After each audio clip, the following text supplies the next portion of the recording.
in terms of the birur, the rectification, tefillah is b'derech milchama, right? Why? Because the mevader has to be mislavish in the misbader, which means that the one bringing about the rectification has to be clothed in the one being rectified. And what does that mean? That means that my nefesh elokis, which wants to rectify my nefesh abamis through davening, has to be clothed in my nefesh abamis. And who is it that's doing the davening? My nefesh abamis is davening, because davening is conscious me making an effort to tell HaKadosh Baruch Hu that I think he's quite something.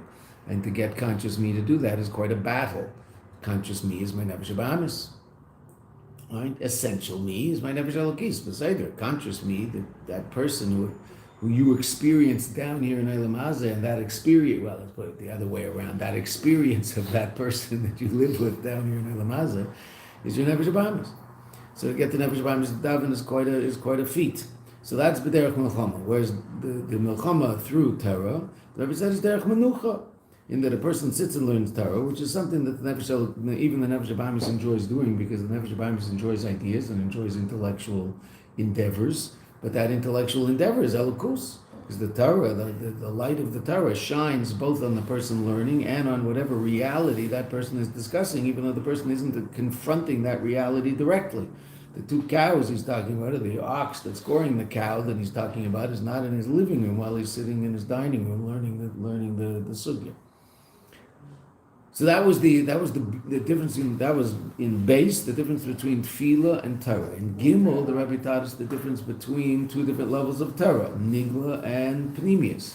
Nigla, even though it's definitely a beat of oifen shel menucha, it's calm, but still, ultimately, a person has to deal with reality in Olam Hazeh, and ad k'dei kach that there might even be claims that are a lie that a person has to deal with in terms of understanding how Beis Din would deal with two claimants coming into court, and one of them is lying. I assume one of them is lying because one says you owe me money, and the other says I don't. Right? So I assume one of them is probably not telling the truth. It's very hard to owe money and not owe money at the same time. So Nigla forces us ultimately to deal with such a reality, to be at least involved in such a reality. Whereas Pnimis Torah, Rabbi said in the last lines that we saw on Thursday, which is Ilona Dechaya, Eitz Achayim, not Eitz Das Tevura. Eitz Das Tevura, the tree of knowledge, good and evil, that's Nigla. There's Tev and there's Ra. And that the difference between the two is discussed. Whereas in Pnimius Torah, what are you dealing with? Basically, elokus. Every now and then, the Nefesh Abamis comes up. I mean, it's coming up in this. But basically, what's a person dealing with? Elokus. So therefore, the last lines we saw are Yahabir Shanasa Yadeza, the rectification that's brought about as a result of learning Chassidus, Hu Shaloi B'derech Nislav Shus Klal. I don't have to involve myself in worldly reality at all. As a matter of fact, it might be the Chassidus is talking about a level of elokus that has nothing to do with the world. Right? Meaning it's somehow part of the highway to get from the Eibishter down to a created world. But that level of godly reality has nothing to do per se with the way reality looks down here. We're talking about a completely transcendent level of Seivin, of infinite light. Chassidus deal with that? Absolutely. Sometimes people get very upset with that. Upset. Meaning they say they can't relate to it. Why? Well, because it's not talking about them. So sometimes people get upset when what they're learning doesn't talk about them. Right? It doesn't have to talk about us. It is talking about the Eibishter, so that's good enough. It's not talking about our nefesh bahamis. It's not talking about our struggles. It's not talking about how to serve God better. It's just talking about the Eibishter neto, the Eibishter himself. That's called a scholar. Okay, so then that level, there's absolutely no hislavshus. There's no connection whatsoever to the world. We're not even talking about a level that's relevant to the world. Can't be seen as a source of the world in any way. It's ultimately part of the process that ends up in worlds, but it's so far removed from it that it's not relevant to worlds. Okay, so that's Chassidus. Now the Rebbe says something very fascinating about Chassidus in terms of the way we learn Nigla and the way we learn Chassidus. So we just said, relative to Chassidus, Nigla, it's a birur b'derech menucha, it's still Torah, so it's still a birur that happens without a complete and total confrontation with that which has to be rectified with physical reality. right? Because after all, even if I'm talking about tinus of sheker, even if I'm talking about false claims that are happening in beis din, but I'm not in beis din and I'm not listening to the false claims, I'm just learning about it while I'm sitting in my dining room. Right? So that's a completely different relationship to that reality, as opposed to the judge who's listening to this liar lie in his court. So he's lavshus. The judge has to confront that person. The judge isn't learning Torah. The judge is involved in Maisa. But even in the way we learn Nigla and Pnimius, there's a difference. But Nigla is still Menucha. But Pnimius is even a deeper level. Now, you might have noticed, therefore, there are three different levels. Well, we'll see. So far, there's two different levels of Torah. Perhaps,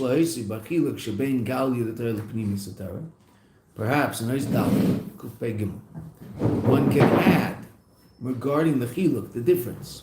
Sheben Galia the Torah, revealed Torah, meaning Nigla, Gemara, Halacha, the Pnimius Torah, Chassidus. The Amitis in the Menucha besholom, the true expression, the true idea of calm, Menucha, Shalom, peace, and of course it's all explained in Pode besholom, right? So even though we haven't gone back to that idea, Pode besholom tends to be, I guess that's through Torah, not through Tefillah. It seems. Right? Because tefillah is not a padiyah besholom. Tefillah is a padiyah b'milchoma. And Torah is the Pode besholom. Even though, interesting enough, why are we learning about this idea of Pode besholom? Very beginning of the mimer. Why, what is Pode besholom? God, what does this pasuk have to do with the Alter Rebbe and the Mittler Rebbe in jail? Talked about it. This is what the Alter Rebbe was davening when he left jail. That's interesting. He was davening. He just said Pode besholom. That's Torah. The Mittler Rebbe was also saying Tehillim. He wasn't necessarily saying this pasuk. The Alter Rebbe said he was saying this pasuk when he was let out of jail. Right? The Mittler Rebbe was saying this pasuk at some time during the day because it was the 10th of it's the Tehillim of the 10th day of the month, and the Rebbe was told he could go home on the 10th day of Kislev. So. Something to do with davening, interestingly enough, even though we're talking about the fact that davening is Pode b'milchama, not besholom. How that's all going to work, not sure, but we have to remember we can't lose sight of the forest because of the trees. We're explaining different levels of Pode besholom, but those are all shaykh to Torah, learning Torah. Davening is Pode b'menucha. This is a pasuk in Tehillim, which is shaykh to davening, even though of course Tehillim is also Torah. Tanakh. Okay. But and that's why we're talking about this, just not, so we shouldn't lose sight of what the mimer is doing. What's the truest expression of the calm and the peace of birur, of bringing about a rectification of ourselves and the world in a peaceful and calm way? Pnimius Torah.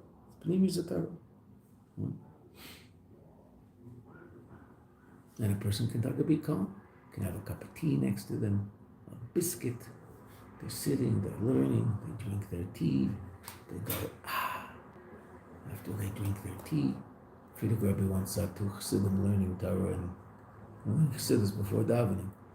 And they each had a glass tea beside them.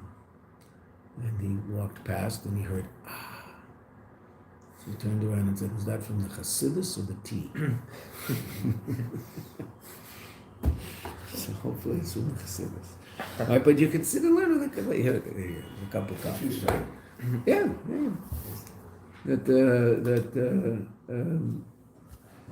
You could sit, I understand.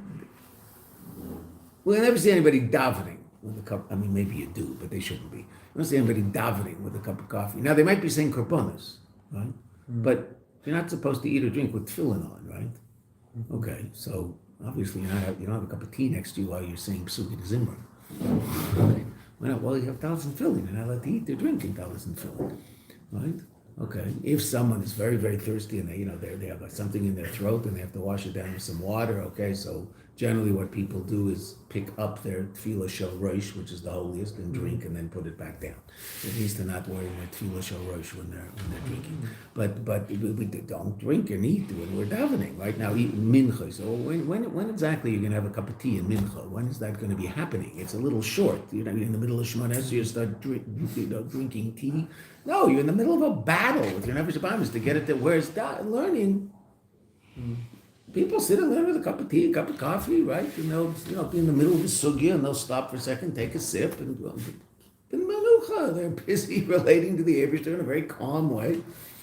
Right? So there's that aspect of it. Also, the Rebbe says also the nature of the difference in nigla and that going to have a cup of tea, cup of coffee, whatever, that's also shaykh to nigla. Right? Person sitting learning Page of Gemara, so they'll have a cup of coffee, a cup of tea next to them, or a cold drink. That's for sure. Okay, so that's not shaykh to davening. Okay, so there's the calm of learning, but also the way we learn nigla as opposed to chassidus is different, such that the ikar of menucha is shaykh to the chassidus and not nigla. What does the Rebbe say? So this mitis inyan of menucha and shalom is dafka b'pnimis etara. Second line, hu loy rak be'inyan of birurim. It's not only relative to the rectification that happens shal yidei limud etara. Elagam b'limud etara guf. The actual learning is a different style of learning. One much calmer than the other. The limud the nigla, the learning of nigla the Torah, hu ba'ifin the kushiyas v'terutzim. What's nigla all about? Questions and answers, attacks. Right? When someone says something in the Gemara, what usually happens? Someone attacks the validity of that position.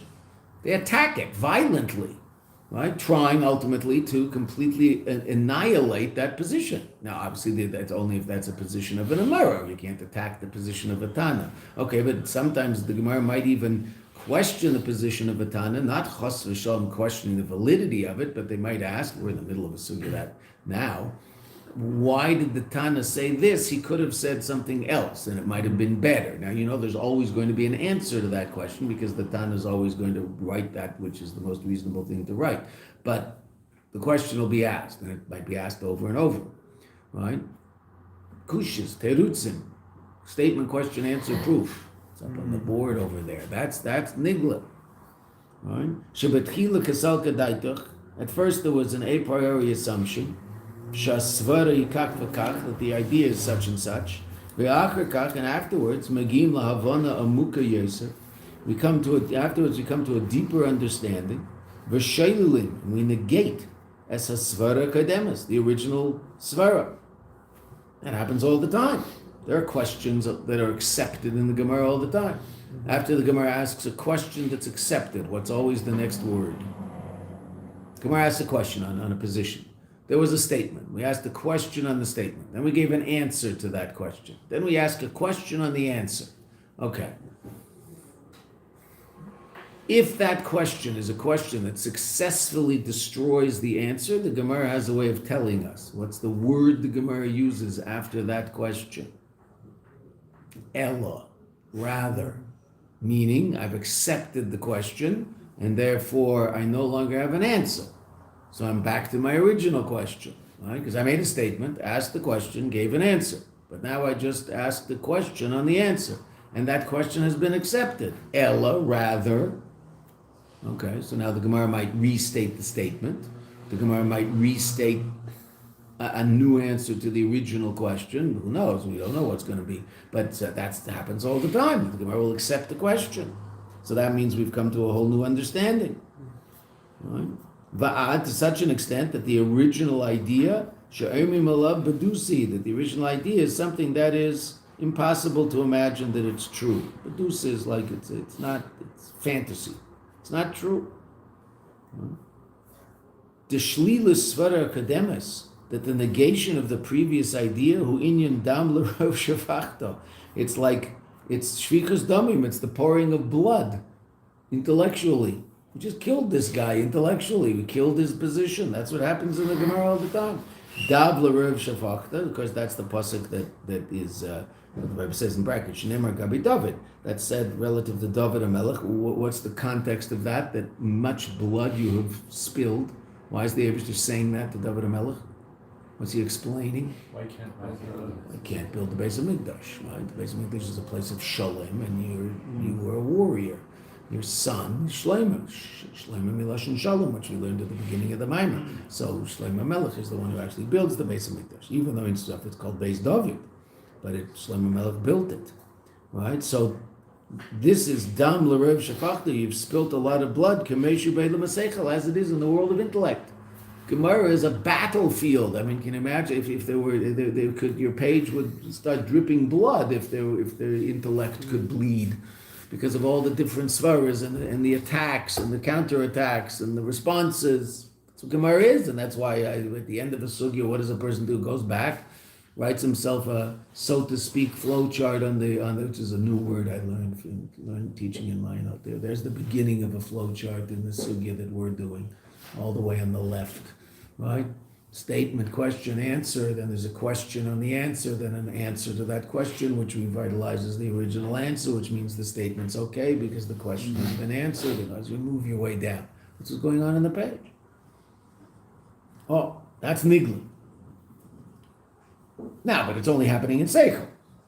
So, it's still shalom. V'amitis inyan of shalom, therefore the true inyan of shalom, udafka b'pnimis haTorah. Specifically in Pnimis haTorah, is what does the Zohar say about itself? What does the Zohar say about Pnimis haTorah? The leis taman leikusha v'lei machlekes. There isn't there a question, and there isn't there a machlekes. Now, interesting enough, in Chassidus, every now and then Chassidus will ask a question, obviously, right? But it'll be questioning something in order to understand it. And the question isn't that there's a question that's meant to destroy a position. It's a question that's asked meant to understand the position, which is similar to the types of questions we'll ask on a Mishnah. They're not antagonistic. They're just a desire to understand, because the Mishnah is authoritative, and I'll never ultimately annihilate the Mishnah. There's no such thing as a tiyuvta on a Mishnah. Whereas when an Amara attacks or deals with another position of another Amara, it's an antagonistic attack. Right? Well, that doesn't happen in Chassidus. Chassidus, when we ask questions, the questions are simply to understand, not to nullify the validity of something in any way, shape, or form. So there are questions, but again, this is the pasuk. Obviously, the pasuk means something. There's a problem in the pasuk, and we deal with the pasuk, and also machlekes. Generally, when you learn a mimer, very rarely, sometimes, but very, very rarely does the mimer deal with differing opinions.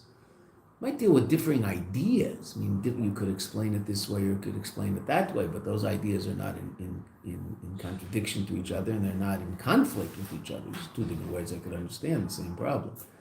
So it's not that there's mamash machlekes. Sometimes the Rebbe Shab in Samach Vav, so there's a point where he deals with the machlekes in Kabbalah regarding the words Ein Sof.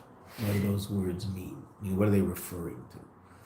Is Ein Sof referring to light? Is it referring to Atzmos, etc.? Okay, so that's a disagreement amongst Mekubalim, and the Rebbe Shab deals with that disagreement. That's one of the rare places that you'll ever run into that. Generally what?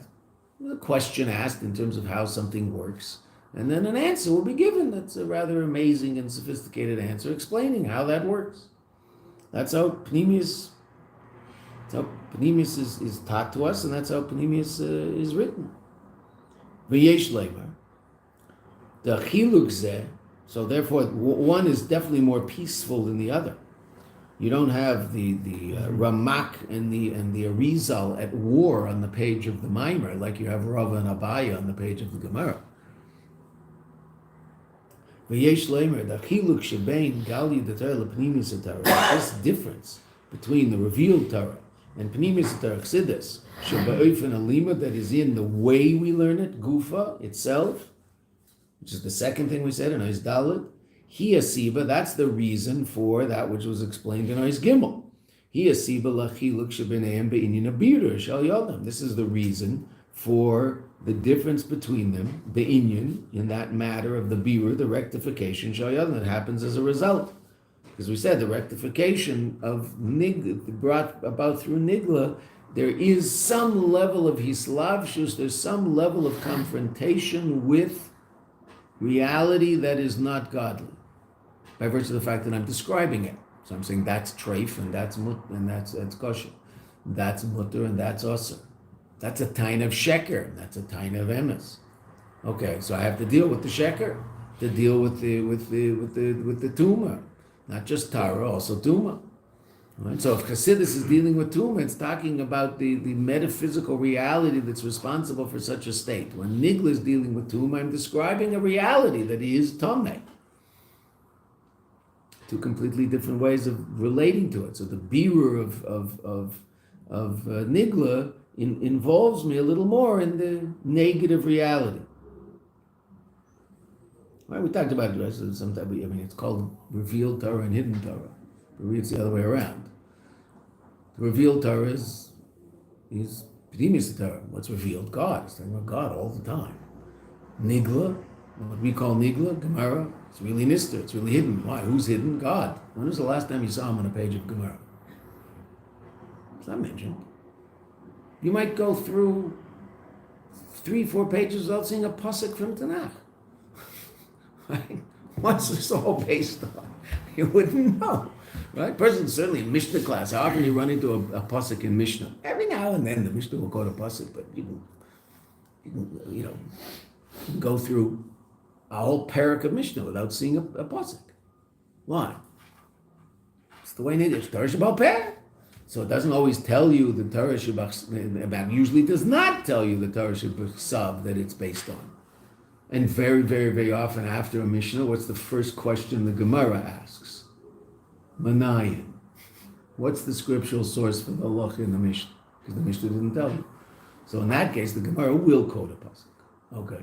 And there are certainly many, many sugyas that are all about the machlokes in drush. Right? They'll show that really the machlokes in the Mishnah is based on 2 different ways of learning the pasuk. Okay, fine. So you'll see the pasuk then. Mm-hmm. But the part V'yadaber Hashem el Moshe Lemor is left out. It's not there. Just the pasuk. The pasuk is talking about oxen. God said it. Okay, that's way out back. That's Nigla. Pneumius. That's Rabbi Steinsaltz's great line. He had some great lines, Rabbi Steinsaltz. And this actually is the Rebbe Rashab. The Rebbe Rashab explains why it is the nature of Nigla, the nature of the way it's written, and the nature of the learning of it is such, Eitz Adas Tevura, such that a person could learn Nigla and it could push them further away from God.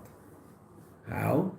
Because they get very impressed by their own intellect, and they become a big balgaiva, they become a big haughty person because they know so much Torah. So the fact that they know all this Torah is pushing them further away from HaKadosh Baruch Hu. And that's what the Rebbe explains at great length in what's called Kuntras Eitz Chaim, right? Where the Rebbe explains why it's necessary to learn both Nigla and Pneumius. The learning of the Pneumius is so that your learning of Nigla will be proper and it won't be something that will be intellectual and push you away from the Ebershter. The Gemara itself refers to Torah as some hamavis, a potion of death, poison. How can Torah be poison? Oh, if it's learned the wrong way, it can push a person away from the Ebershter. How? It's all about self-aggrandizement. How smart I am, how much I know. And I might even use it to belittle you. Okay. So a person could become a balgaiver from learning Torah, there's no question. What will hopefully stop him from that? Learning some pneumius of Torah, that's the Eitz Chaim. That's why we're kicked out of the garden, right? Because if we'd eaten Eitz Chaim, so then the negative result of the Eitz Das would have been undone. Right? So it says in Chumash, right? So we were kicked out of the garden and there was a revolving sword keeping us from going back in, so we wouldn't eat from the Eitz Chaim. Right? And in Pneumius it says that if they'd eaten from both, everything would have been fine. And that's the whole basis of the Rebbe Rashab's Kuntras Eitz Chaim, explaining why Chassidus is part of the daily fare in Temchei Tamimim, because that's a Chiddush in Temchei Tamimim, and he was the one who opened Temchei Tamimim. Right?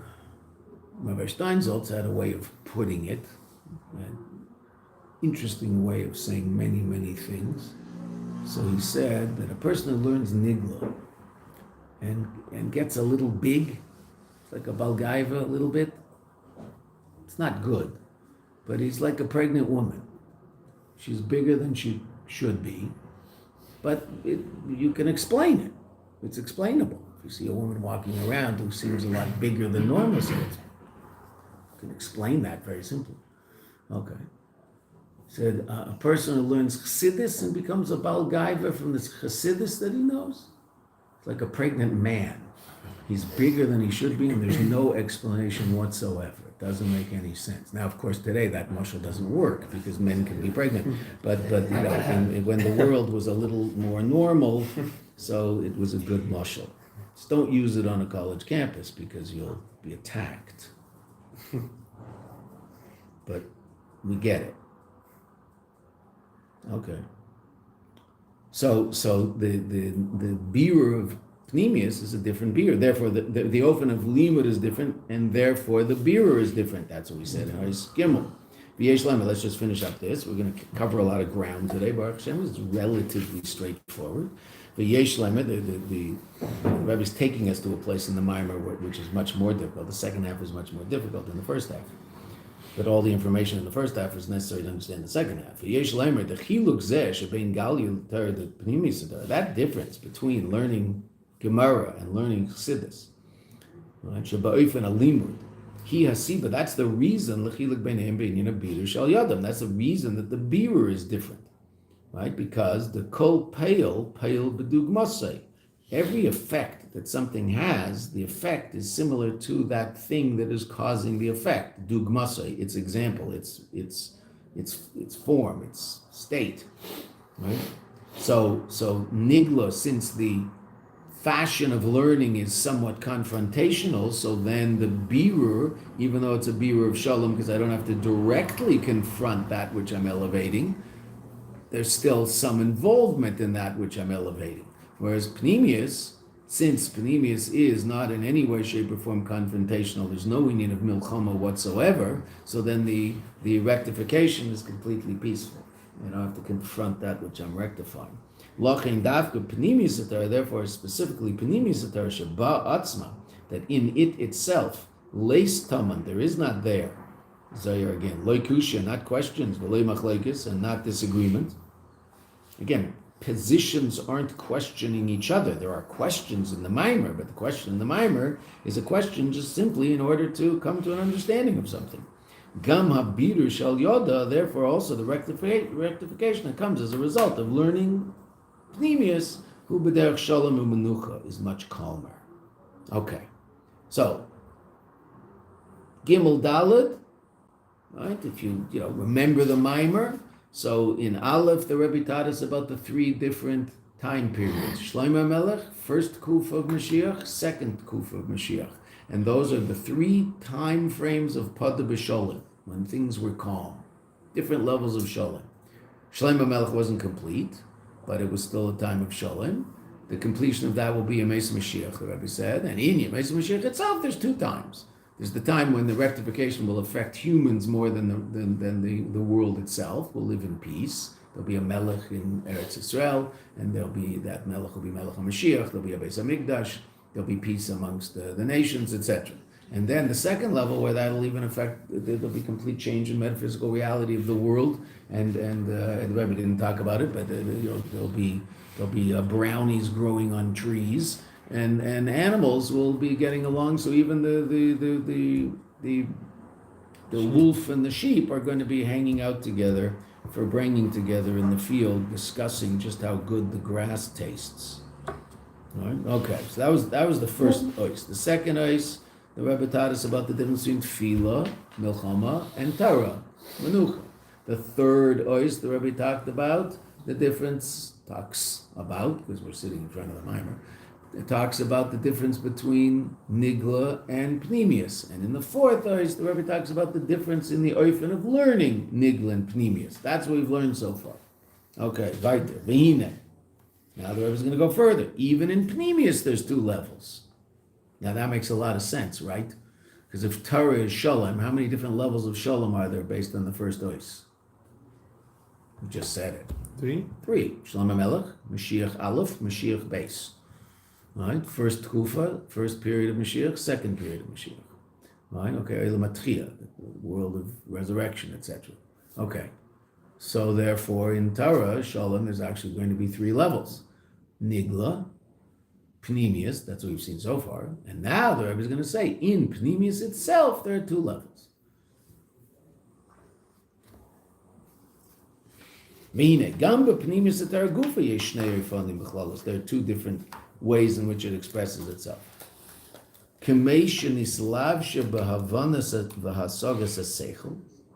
As it is clothed in the understanding and comprehension of intellect.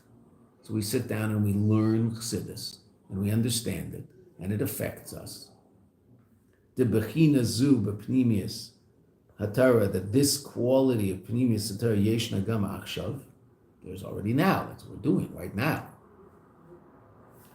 Ukemei shehi, there's a higher level.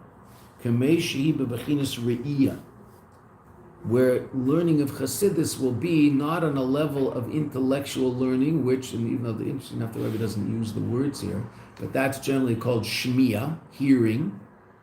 Right? We hear an idea. How do we hear an idea? Well, you can hear an idea because someone explains it verbally, or you can hear an idea because someone wrote it down on the page and you're reading the page. But you're hearing the idea by virtue of words explaining the idea to you. So that's one level of comprehension, which is very, very powerful. Right? But we'll see. It is a level of comprehension that can be undone by other information. Whereas there's a higher level of comprehension, a higher level of connecting to something, and that's re'iyah. I see it. I don't hear about it or hear it. I see it. And if I see it, so then you can't possibly tell me that that isn't the case, because I saw it. So if I see, I mean, something ridiculous, if I see camels flying, and I clean my glasses, and I rub my eyes, and I look away, and I look back, and there's definitely camels flying through the air. Camels with wings, with people on it going, woohoo! Okay, and I saw that under the influence of nothing external. So then you're not going to be able to tell me that didn't happen, because I saw it. I said, I can't explain it, but I saw it. It's real. I mean, I can't understand how it is, but I saw it. It's miraculous. Okay, it's miraculous. Say that. No one ever saw it. Okay, I have no problem. No one ever saw it. I understand. No one ever saw it. I also never saw it. I just did. Strangest thing I ever saw. I might keep it to myself because I don't want people to lock me up. But you can't convince me I didn't see it because I did. As bizarre as it is. So that's re'iyah, a much more powerful level of what's called hit-on-tut, verification, making something emes. And there's that level of learning. We talked about it a little bit we didn't really go into it in depth at all, but we saw it in Margaret Fruman the Rubber, re'iyah de chokhmah, which is a level of chokhmah that's beyond the normal intellectual reality that we experience in Olam Hazeh. Ukemeshi bebechinas re'iyah, lamaila, which is beyond havana v'asaga, beyond understanding and comprehension, because I don't comprehend this. It's just part of me. As we'll see, comprehension is there's the idea and there's me, and they have a connection one to the other. But I'm not the idea. The idea is an idea. And there's me, the one who understands the idea. When I see something, it becomes an indelible part of me. It's just there.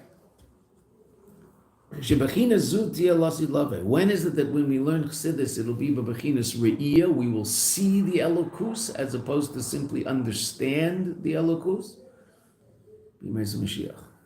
Lasid Lavei. Ki yadua, sheMashiach yalamed pnimis Torah l'kol yisrael ba'ofen de re'iyah.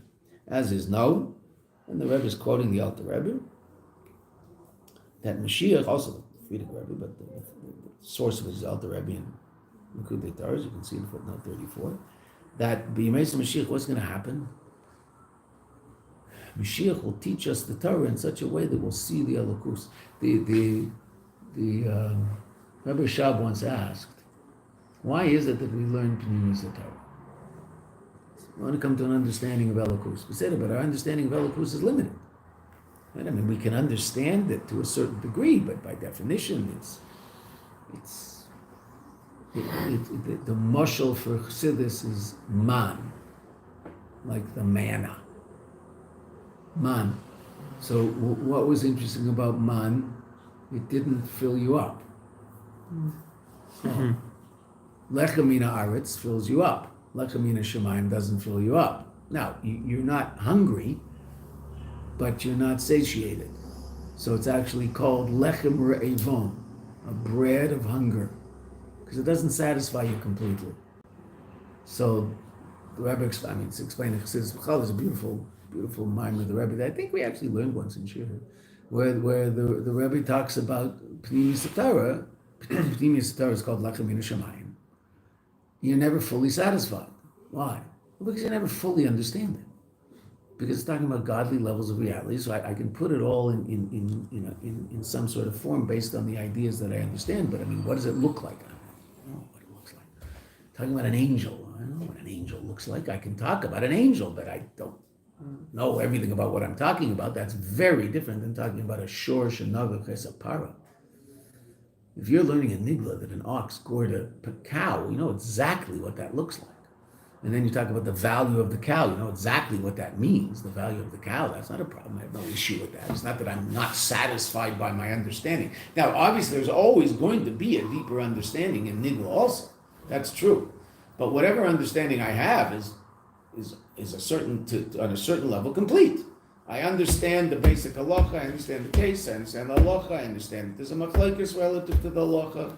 Okay, say them.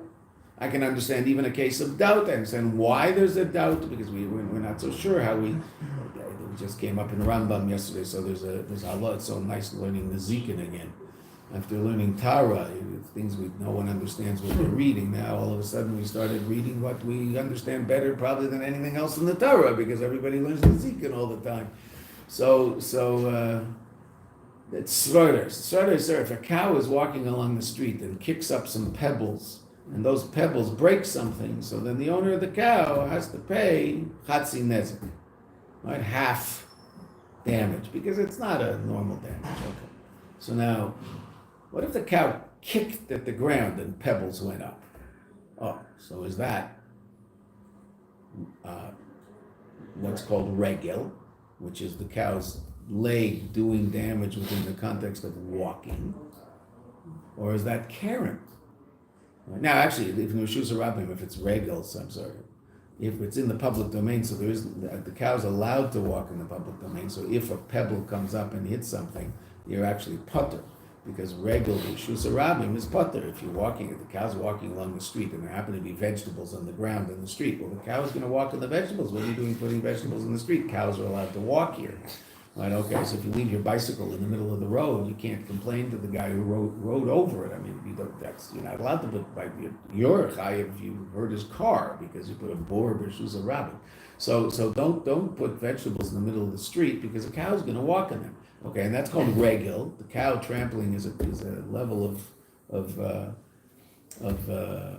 damage called regel, and that's pater versus a rabbim. You're exempt in the public domain because cows are allowed to walk there. Okay, but what if a cow damages another cow in versus a rabbim? So that's called Karen, if he does some sort of violent act. So that he has to pay for, half damage, full damage, depending on whether it's a cow that showed himself to be violent or not.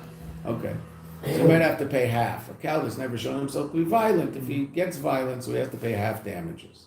Okay, I'm not supposed to, I'm not so responsible for the fact that my cow did something that he has never done before. Why all of a sudden he's got violent? I don't have to hold him back. If I know he's a violent cow or ox or whatever it is, then obviously I'm much more responsible.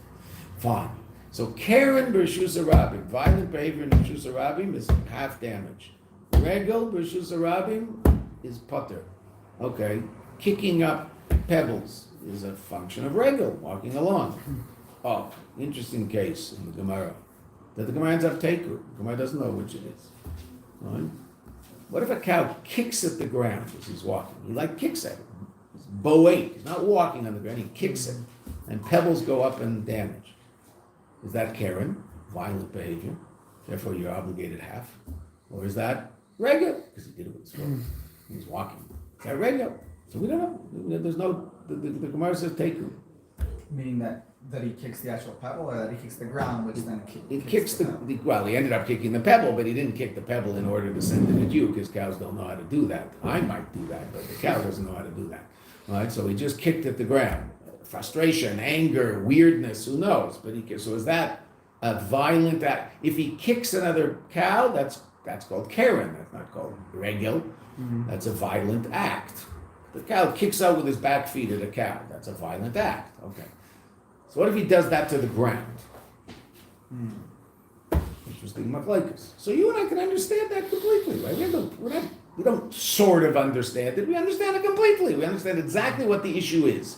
Is this an issue of violent behavior, therefore he's obligated half? Or is this an issue of regel? Because ultimately the cow is still just walking along the street, and he's doing this to the street. So is that called walking? And therefore the pebble that goes up and breaks something is regel versus rabim. It's the regel in the public domain for which the cow is butter. Meaning the owner of the cow is butter. Teku. The Gemara ends with a teku in that case. So what's the halacha? So the Rambam brings the halacha. That if someone grabs the money, he gets a quarter. He gets half of the half. He's obligated to get half. If Reuven, who owns the cow, is obligated to pay Shimon, whose cup was broken, so he'd only have to pay half anyway, because it's either Tsuros is half, the pebbles are half, or the Karen is half. But the Tsuros is butter. So it's really the question is he pay nothing or half? So what if Shimon grabs $50 from Reuven? So now he's got the $50. Okay. Maybe Reuven owes him money, so he thinks he does, and he took the $50. It was an expensive cup. Okay, fine. So what's the halacha? If it was worth $100, he has to give him back $25. And he gets a quarter. That's the halacha. The Rambam taught us yesterday. Okay. So we can understand that. I understand exactly what's going on. I might have to learn it 3 times to really get it, but it's not a problem. Okay. Explain atik to me. Where's Atik fit in it all? Okay, I can explain where Atik fits in. The Atik is higher than Arich, is transcended. There's a Pnimi Seketz. What does Atik look like? I have no idea what Atik looks like. It's a level in godly reality. So I understand it, but I don't fully understand it. So it's called Man. The Immerse Mashiach, we're going to see Atik. So it'll be absolutely clear. It'll be as clear to us as pebbles on the ground. That's why the Rebbe Shab says, why is it that we learn Chassidus now? Right? I mean, when Mashiach comes, we're going to see it anyway. So what's the advantage of learning it now? So Rabbi Shab says an amazing thing. Because when Mashiach comes, anybody who learns Chassidus seriously, it's going to go, that's the Rebbe's Maimer from Men Vav on the Indian of Atik. That's the Rebbe Shab in Samach Vav. Wow! Because all those things that you learned that were still on the level not of Re'iyah, we'll see and we'll go, now I get it. So it'll be like watching a cow walk along the street and kick the ground. You just saw him, he just kicked, the pebble hit you. Okay, that's a little more real than reading about it in a book. Okay, even though we have no problem understanding it when we read it in a book. Now the cow just walked down the street. What does Beklalos mean? In general. Right? So how it's clothed in Havana Vasaga, understanding and comprehension, and how we see it. The second level is seeing. So klaus there means general. Yeah, klal is general. So in this case, it means in general. Yeah. In general, there's 2 different levels. Shebachina zutia lasi love. Third line. Let's finish this paragraph, at least. That this level is revealed to us, lasi love. It's not shaykh to us now. There are people for whom it's shaykh. They're called Rebbeim. And that's why we've talked about this when the Rebbe Shab was looking at that version of the mimer that they had copied down for him, and he wasn't happy with what they had written because he had said one thing and they had written another. They said, but we wrote down the pasuk, which was very close to what you said. That's why we changed it. And what did the Rebbe Shab say to them? I didn't say the pasuk. Well, that's not what he said. That's missing the point, in all fairness. What did he say? That's not what I heard in Gan Eden. That's what he said. Okay, so in Gan Eden, I guess you see Elikus, right? Down here, we learn about it. Up there, you see it. Now, down here, we also see it. It's just extremely concealed. Shebechina zutia lasid lover. Ukiyadua. Shemashiach ilamed pnimis atara likol yisod. But even the re'iyah. V'hefresh. What's the difference between these two? So we talked about it already. We can just see it in the words. V'hefresh shebein hasoga l're'iyahu. The difference between comprehension and sight. The basoga, relative to intellectual comprehension, gam kashibis amsus, even if it is very, very true, right? Hit amtut, the making of emes, right? Even though it's absolutely verified, but efshar shal yidei kusha, it could be if someone asks a very, very deep and penetrating question, yetz leishinui, that a person could change their mind. A person has a very clear, full understanding of a certain reality. Fine. Then someone asks a question. It's a really good question. Could throw his understanding into disarray completely. Doesn't mean he didn't understand it. And it doesn't mean his understanding wasn't very, very deep. But the question could completely undo it. Because it's not true. That's some question. I have to deal with that. Right? Or chalishas al kolpan. At least, even if there's no change to his idea, there could certainly be a certain weakness, chalishas, in terms of his relationship to the idea. This might be an idea that he talks about all the time, and then someone asks the question, and he still thinks the idea is true. He's not so sure about the answer to the question, how to deal with the question, so he doesn't talk about it a lot. He's a teacher, so he doesn't mention that idea so much. Why? Well, it's not as clear as it once was.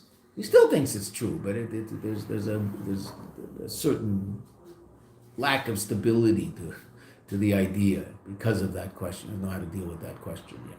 Okay. Vatam lezeh. Why is that? When a person comprehends in their intellect a certain idea, this is something that is, so to speak, in addition to him. It's not him. It's something he understands. It's not the essence of his being. It's just something that he comprehends intellectually. So to speak, he's piled onto his intellectual reality another idea. That's true. It's an important idea. And it will color his understanding of everything that happens to him. That's true. It's not him. And so it's theoretically possible to disconnect him from this idea. He might even forget it. It's also possible. I mean, it's still in there, but he might forget it. Why? Well, because it didn't make such an impression. Mashenyan shuroya is a double when someone sees something. So it's very hard to take that out of their consciousness, because now they could theoretically forget about seeing it, but then as soon as they're reminded, it becomes just as powerful as it was. Whereas an idea that I forgot about, someone reminds me of the idea, I say, wait, what was that? Hold on a second. Wait, what was that idea? I don't remember. I have to go look it up again. Something I saw, someone reminds me of it, I remember it like that because I saw it. Why? Because it's so much more part of me. This is engraved in his panemius, becomes an essential part of who he is. And it's as if that's a pretty incredible statement. It becomes a part of his essence. Now, of course, it's not a part of an essence. The Rebbe says ki'ilu, it's as if. But it becomes an indelible part of this person. He saw this, and it's just there. You can't possibly tell him it isn't, because he saw it. And camels flying, so I mean that's a pretty crazy thing. And so he, that. But to see something, I mean, I saw it with my ein eid nasa dayan, right? A witness can't become the judge. Why? Because the judge has to have an objective opinion regarding what might have happened. An aid can't be objective. The aid saw it with his own eyes, so he can't, in any way, shape, or form, entertain the possibility that it didn't happen. So he can't be a dayan. So why 3 lines up does it say that when someone questions it, so he'll still believe it, but that's not re'iyah. That was shmiyah. That was hasaga. The Rebbe was explaining intellect then. So what's Chassidus, which is hasaga, and what's Chassidus, which is? We don't have any re'iyah, you and I. We will, lasid love it, not now. So currently, all of the studies that we learn could be like questioned, basically, because we don't really get it. Well, yeah, yeah. I mean, if any intellectual understanding that you have, if someone were to ask a really penetrating question that undoes the basis of the idea, that would cause you to question the validity of the idea. Right? That's very different than if someone were to tell you, no, that person never existed and you met him.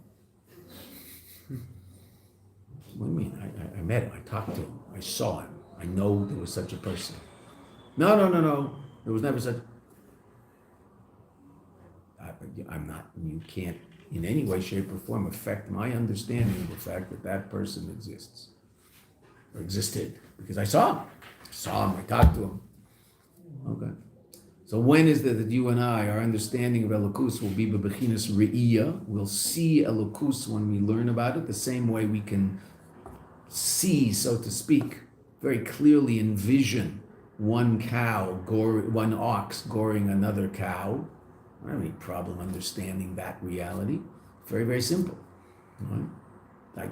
So the understanding of that is much more powerful.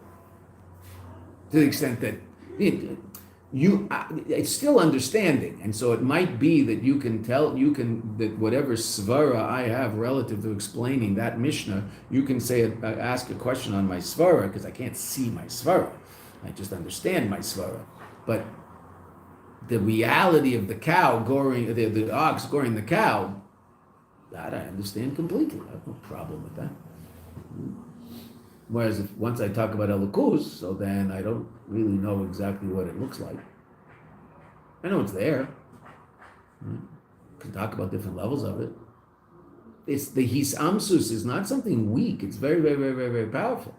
And a person who learns a lot of Torah in general, Chassidus in particular, there isn't going to be a question about the Eibishter that's going to cause weakness in their understanding of the Eibishter. That's not going to happen.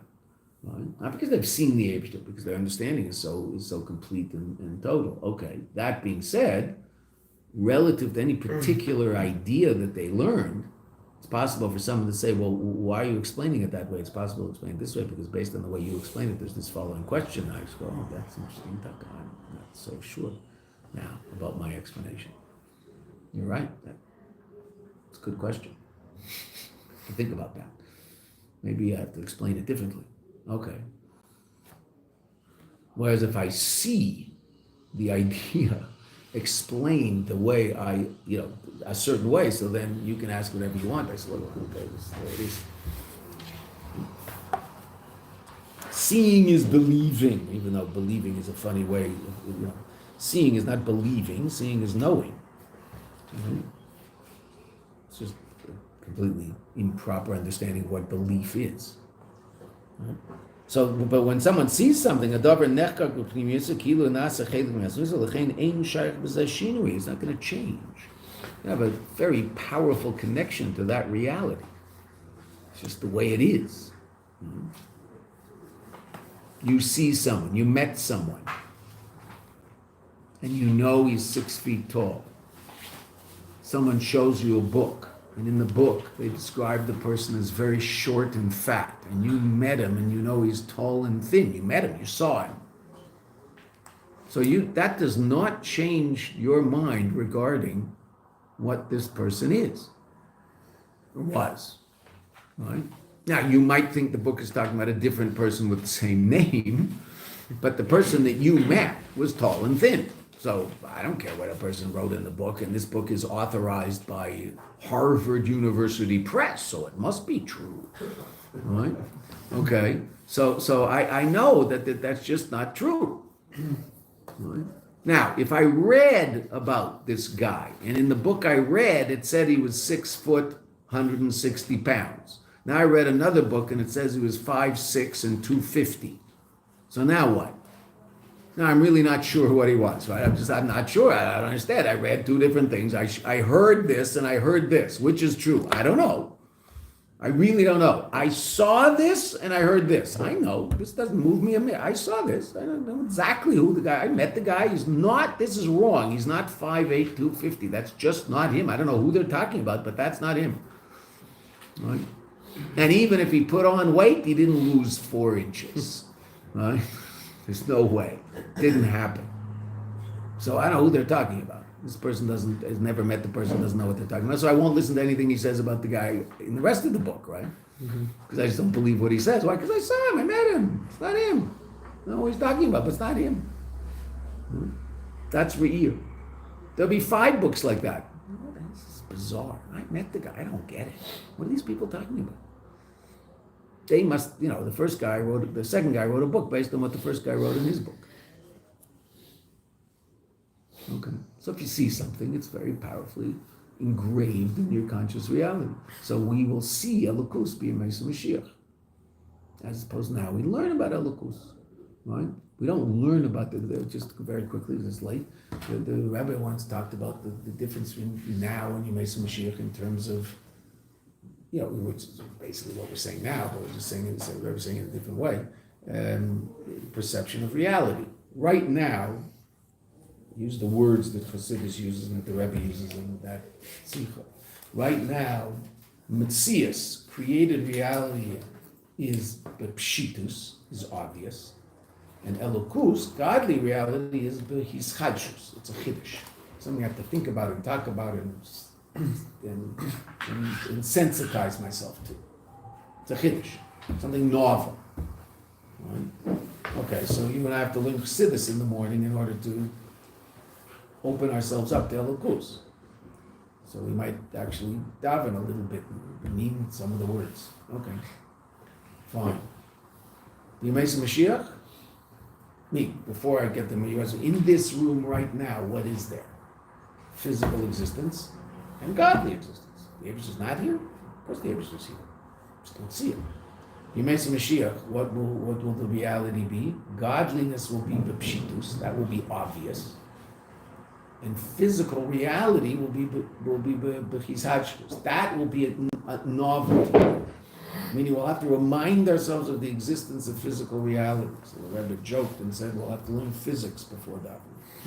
To understand that if I put the book on the table, it will stay there. Because that won't be obvious to me.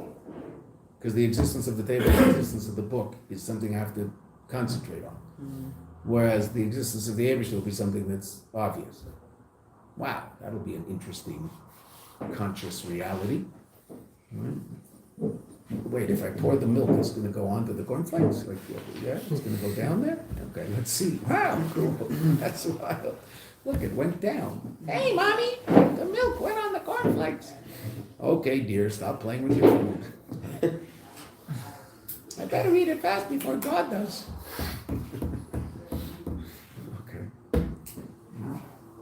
Rabbi. Yeah. So I'm wondering if this is similar. The Rebbe had a sikha, the Torah.